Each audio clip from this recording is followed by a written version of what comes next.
or whenever it is crossed to this one, okay. So what it does, whenever you are keeping an detector with polarization along this direction,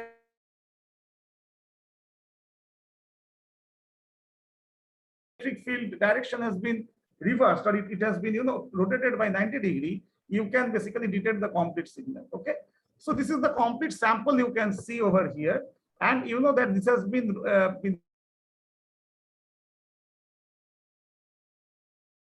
dimensions are shown over here.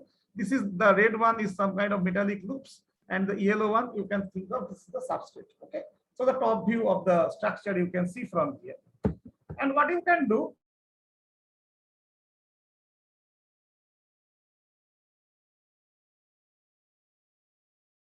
polarized one. So what you have to do, that one of the antenna has been rotated by 90 degree to measure the cross polarized wave signal, and accordingly you can determine the co-polarized and cross.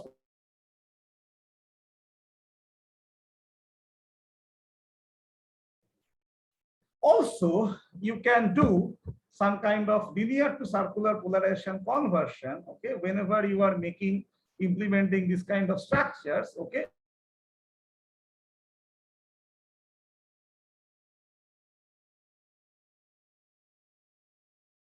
fabricated over the dielectric. Now, what you can see from here, you know that how we can say the polarization conversion. If you see the polarization,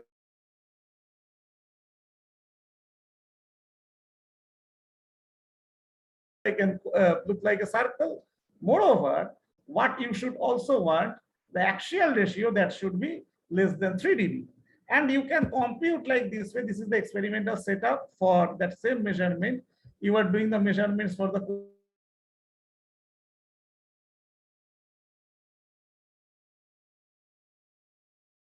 and from there you can compute the axial ratios, and what you can find, they are less than 3 dB in two distinct bands. That means that you can say that you are having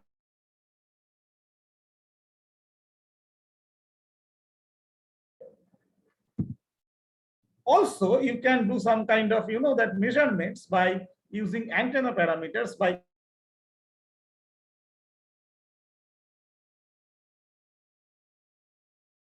I'm giving one example. First, you are connected it to a vector network and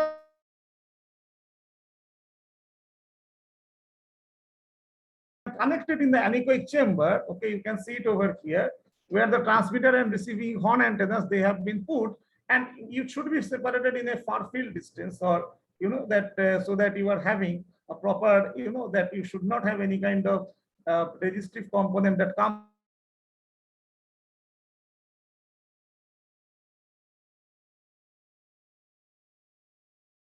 What you can say, that radiative terms are there so that you can have a plane wave reception. And accordingly, what you can do, that well, you can measure the the reflection coefficient or the return loss of the system, or you can consider well that you can also find out the co-polarized.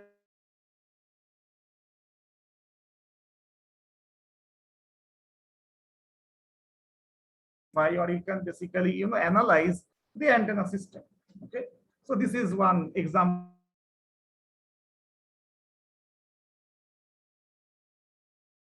So this, I believe that I have covered the most of the that sample characterizations at high frequencies. So before I end up, I must be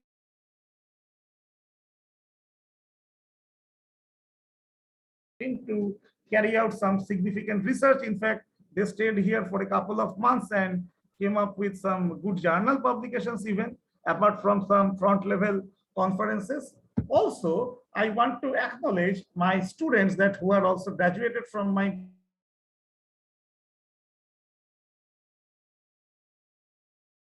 thankful to my IIT BHU fraternity. So they had provided me some support from financial point of view to initiate our research.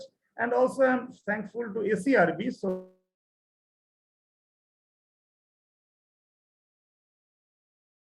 is a photography.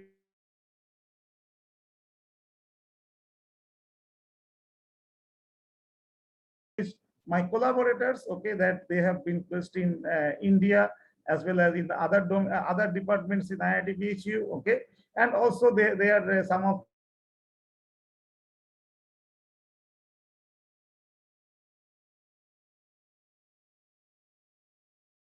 and before I end up, well, this is our beautiful campus in IIT PHU. We are having a beautiful temple. Okay.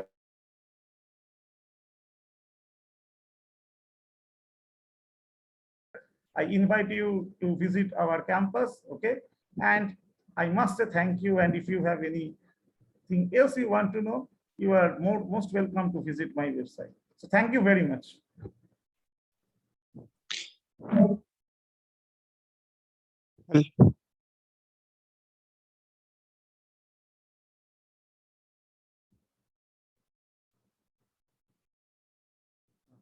Yeah, hello. Hello. Thank Yeah. you, sir. Thank you for such a elaborated webinar. I request the chairperson IEEE MTT-S Jabalpur to please unmute the mic and provide the vote of thanks to sir. Is there any question? Is there? Sir, yeah, I repeat that if anybody has any question regarding the webinar, please write in the chat box or you can directly ask it. So there's no question in the chat box. Oh. The one question I can read that Mr. Anil Rajput, he has written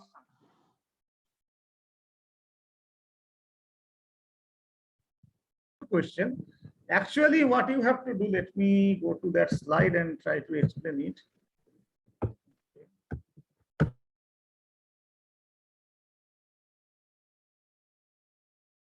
That this sample that should be at the far field distance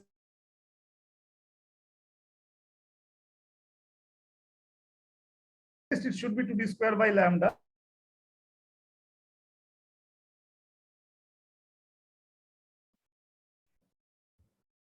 So it is depend on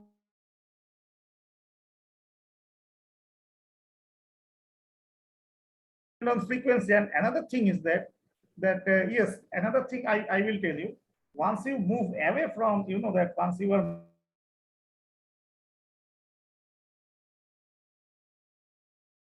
power received, that will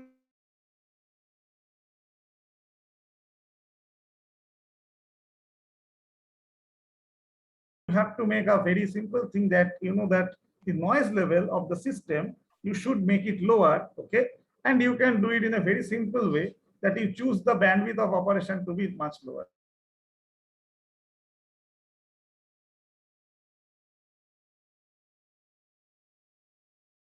so the reflective power can be affect the transmission power because the receiver and transmitter antenna is in the same direction.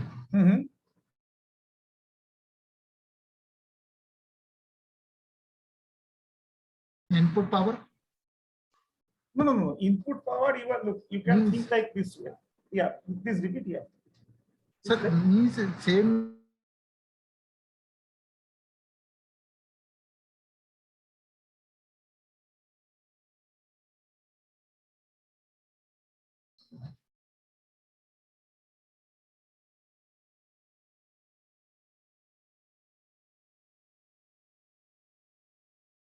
Coupling between the two antennas. Okay. Yes. So yes, that's why you are doing, you can think, show you. Yes.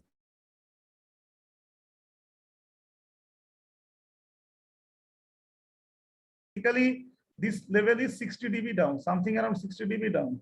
So basically that is my noise level. So or somewhat higher than noise level, right? So you can think of, well, you are getting a quite good amount of reflection. So since it undergoes that, you know, that some kind of reflection, so always what will have that you calibrating the system because the regular reflection is occurring from here. Now, if you ask me, sir, if I put it in the same way, well, although you want for, you know, that for transmission and reception of the signal, okay, the two antennas should be at 0 degree, but whenever you are doing the, experiment in practice.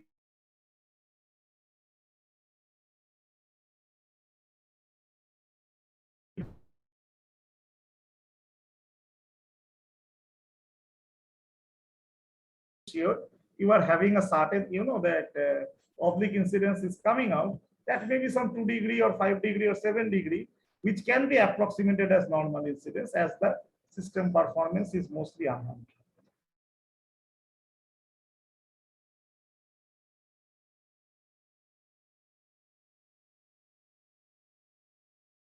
Incident power I'm not getting, please repeat.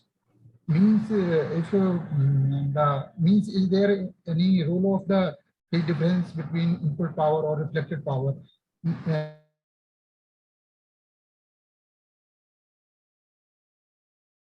Phase difference. Well, the phase difference that comes that for which particular application you are talking of. If you are talking of some kind of circular polarization conversion, obviously you have to take care of the phase difference.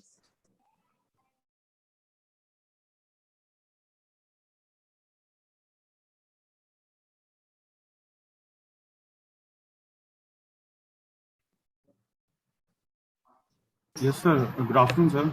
Good afternoon. Thank you for such a nice presentation.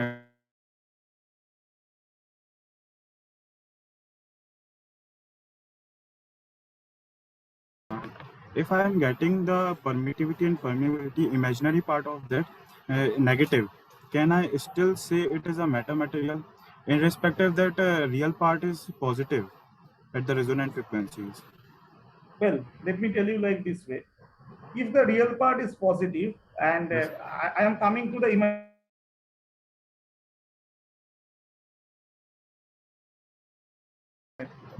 This is number Okay. 1 point. Okay. Yes, sir. Number 2 point is that, well, imaginary part, it cannot be negative.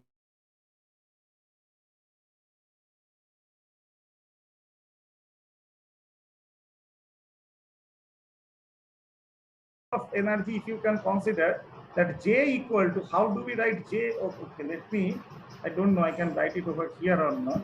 Okay, just give me 1 second. I'm just.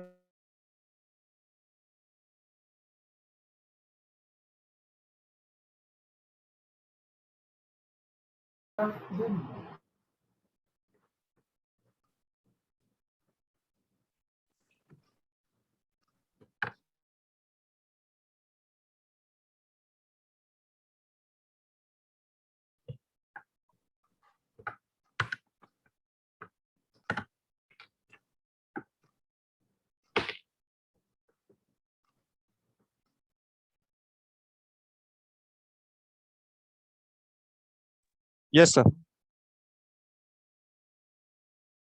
Let me try to tell you one thing.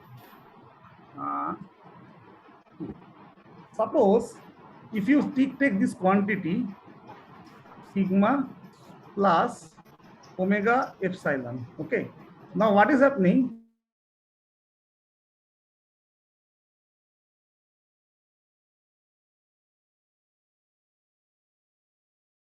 J omega epsilon, or you can already, you have seen, right? Now epsilon, how you can write epsilon prime minus J epsilon double prime, right? This is the real part, this is the imaginary part. So how you can write this one? I can say this is basically sigma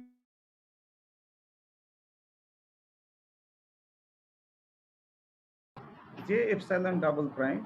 Okay. Now what is the meaning of this one? That is, in one case you are having, this is sigma plus J omega epsilon prime, and this one,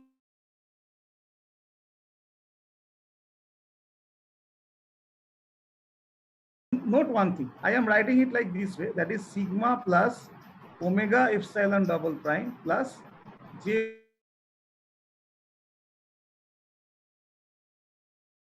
provide you the storage, okay, and this gives you the loss, okay, and among the loss, this is basically, you can say the, I can say the ohmic loss or the conductive loss, conductive or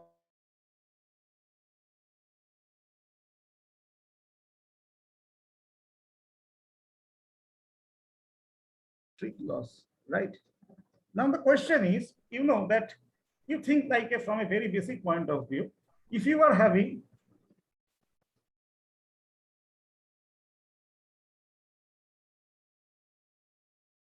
associate one loss with another loss, right? You cannot make it up. You cannot say I am having X amount of loss and I am having also Y amount of loss. In the total system, it should not be X.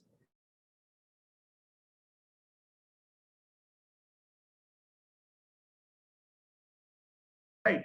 Now the question is, let me come back to your point that if you have got your epsilon double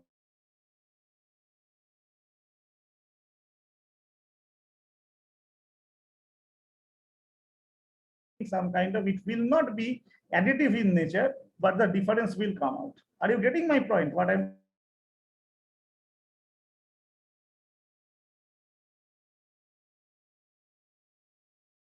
negative. It cannot be negative. Okay. On the other hand, what about epsilon prime? Can it be negative? Yes, it can be negative. Can it be positive? Yes, it can be positive. In both the cases, it will be metamaterial. Although I have not talked about metamaterial in my talk.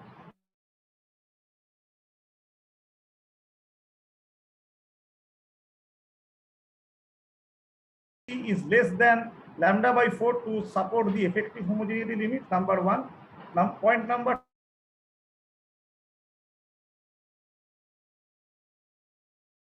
is, okay, by controlling the geometrical dimensions of the structure. Okay, this is the basic definition. Now, this is the basic.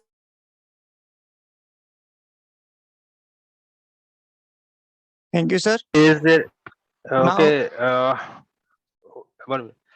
So thank you very much, Dr. Somak sir. I hope you all enjoyed this amazing presentation. Today's webinar was full of knowledge and interesting things.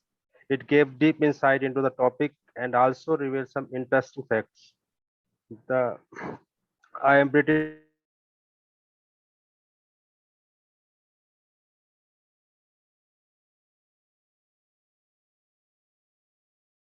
I'm request to our branch council, IEEE MTT-S Chapter Jabalpur branch counselor, Dr. Manoj Sukh Parihar, to give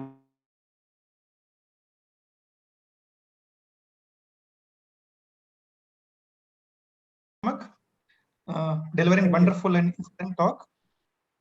I covered, from the basic of, from the history of millimeter wave to, astronomy, and you covered this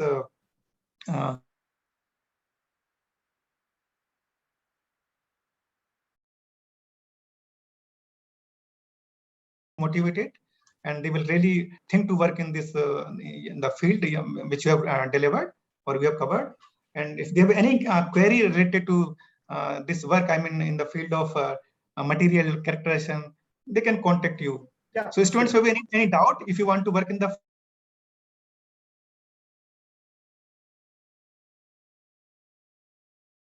So thank you very much, Dr. Somak. Thank you very much for accepting our invitation and delivering talk on this lecture series. Thank you so much. Thank you. Thank you so much. Thank you.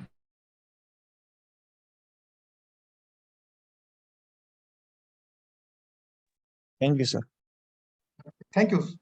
So I conclude this talk. Thank you very much. Okay, sir. so much.